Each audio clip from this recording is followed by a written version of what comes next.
Salut chers amis, bienvenue pour cet autre épisode des Brèves de l'écho. Aujourd'hui, on va s'intéresser à la valeur ajoutée.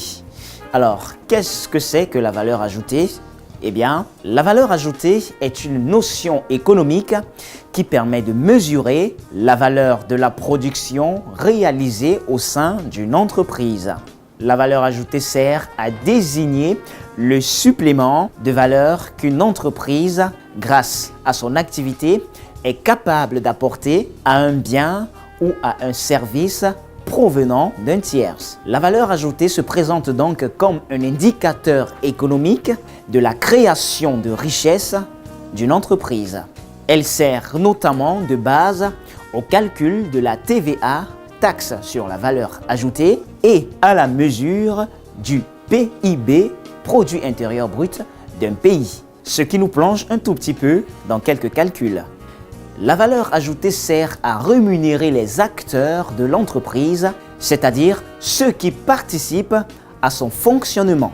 Nous avons les salariés d'un côté qui font référence aux rémunérations, les apporteurs de capitaux qui font eux référence aux dividendes et les administrations eux qui font référence aux impôts, aux taxes et aux cotisations sociales. Le reliquat, quant à lui, permet à enrichir l'entreprise elle-même. Maintenant, pourquoi calculer la valeur ajoutée?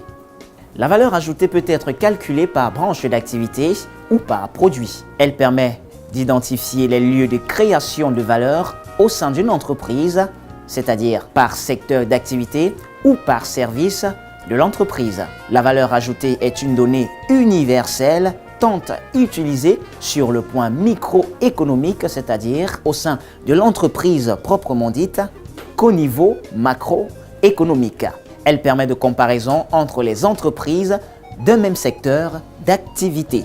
Nous allons clôturer avec cette remarque importante. En cas de reprise d'entreprise, la valeur ajoutée ne doit pas être le seul indicateur financier étudié, puisqu'il ne met en évidence que la richesse créée et non pas la manière dont elle est repartie dans l'entreprise. Voilà, chers amis, ce que l'on peut dire en gros sur ce que c'est que la valeur ajoutée.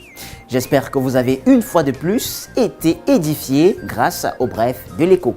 Je vous donne rendez-vous très prochainement pour un autre numéro des Brèves de l'écho. À très bientôt.